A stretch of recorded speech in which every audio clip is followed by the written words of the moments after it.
जो मेरे घर कभी नहीं आएंगे, जो मेरे घर कभी नहीं आएंगे, मैं उनसे मिलने उनके पास चला जाऊंगा। जो मेरे घर कभी नहीं आएंगे, मैं उनसे मिलने उनके पास चला जाऊंगा।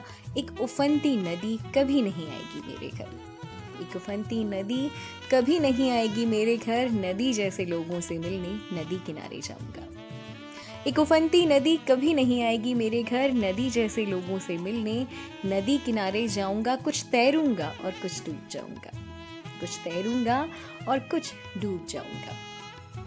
पहाड़ टीले चट्टाने तालाब, पहाड़ टीले चट्टाने तालाब, असंख्य पेड़ और खेत कभी नहीं आएंगे मेरे घर।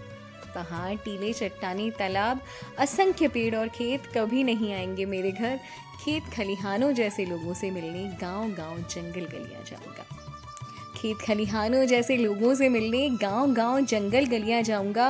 और जो लगातार काम में लगे हैं मैं फुर्सत से नहीं, जो लगातार काम में लगे हैं मैं फुर्सत से नहीं, उनसे एक ज़रूरी काम की तरह मिलता रहूंगा। जो लगातार काम में लगे हैं मैं फुर्सत से नहीं, उनसे एक ज़रूरी काम की तरह मिलता रहूंगा। इसे मैं अकेली आखिरी इच्छा की तरह सबसे पहली इच्छा रखना चाहूँगा, और इसे मैं अकेली आखिरी इच्छा की तरह सबसे पहली इच्छा रखना चाहूँगा।